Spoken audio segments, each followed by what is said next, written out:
అందరికీ పౌర సమాచార చట్టం 2005 గురించి తెలిసే ఉంటుంది.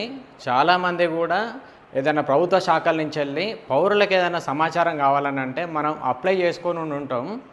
కానీ వాళ్ళు ఇవాళ అప్లై చేస్తే నెలలోపు ఇవ్వాల్సి ఉంటుంది. ఆ నెల దానిక ఆగి రేపు నెల అవుతుంది అనగా వాళ్ళు డేట్ పెట్టి సంతకం పెట్టి ఇస్తారు. ఇది చాలా 100కు 99% ఇదే జరుగుతుంది. చాలామంది కూడా ఈ ప్రాబ్లం కూడా ఫేస్ చేసి ఉంటారు. అయితే ఇది ఎందుకు నేను ఈ సందర్భంగా ప్రస్తావిస్తున్నా అంటే, నేను కూడా ఒక సమాచారం కోసమని office of the engineer in chief ఇరిగేషన్కి ఒక 4 అప్లికేషన్లు పెట్టినాను. అవి కూడా వాళ్ళ దగ్గర అవైలబుల్ ఉండేటివే. కానీ నాకెందుకో ఈ మధ్య నేను ఇరిగేషన్ వాళ్ళకు ఏ సమాచారం అడిగినా ఏ లెటర్ రాసినా కానీ వాళ్ళకి అర్థమవుతలేదు. అది ఇంగ్లీష్లో అర్థమవుతలేదు అంటే తెలుగులో రాసిన, తెలుగులో రాస్తే వాళ్ళకి ఏదో అర్థమవుతలేదు, మా దగ్గర ఈ సమాచారం లేదు అని ఓ 2 పారాలల్లో 2 ముక్కలల్లో రాసి ఇచ్చిండ్రు. నేను అడిగిన దాంట్లో ఒక జీవో ఏదో పెట్టినట్టున్నారు అంతే.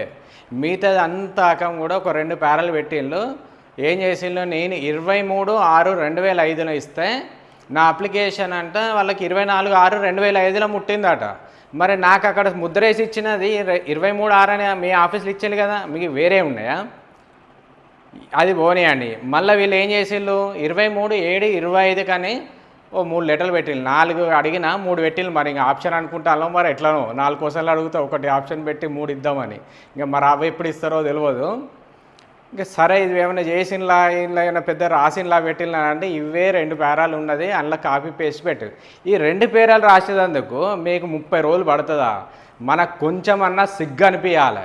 లక్షల జీతాలు తీసుకుంటున్నాం, పౌరులకు సమాధానం చెప్పాలా, జవాబుదారితనంగా ఉండాలి. తింటే అన్నం ఎట్లా పేగి పడుతుంది అని చెప్పేసి అని ఒక్కసారన్నా ఆత్మవిమర్శ చేసుకోండి. తెలిసిన వాళ్లకు అన్నీ తెలిసిన వాళ్ళకే మీరు ఇట్లా చేస్తూ ఉంటే ఏం తెలియని సామాన్యులను ఎంత తిప్పి గోసవచ్చుకుంటారన్నది అర్థం అయితేనే ఉన్నది. ఎందుకు నేను అడిగిందే సమాచారం ఎందుకు గోప్యంగా ఉంచాల్సిందా? పబ్లిక్ డొమైన్లో లేదా? హెచ్ఆర్ఎంఎస్లో మీ డీటెయిల్స్ లేవా? మీరు అన్నాక సాఫ్ట్ కాపీలు చేసి పెడతలేరా? కాదని అంటే నువ్వు నన్ను పిలవాలని ఉంటే పిలిస్తే నేను మౌఖికంగా నేను చూసుకుంటాను కదా, నేనే ఫోటోలు తీసుకుంటాను కదా. నీ దగ్గర ఇన్ఫర్మేషన్ ఉన్నదని అంటే ఎన్ని పేజీలు అవుతుందో అడుగు, చెప్పు, పైసలు కట్టాలన్నా చెప్పు, అవి చెప్పాలి కదా. నేను ఇయ్యాను, నేను చెయ్యాను అని అంటే ఎందుకు డప్పులు కొడతానయా? ఇన్ఫర్మేషన్ అడిగితే ఇవ్వాలని అంటే సిగ్గుండాలి కొంచెమన్నా.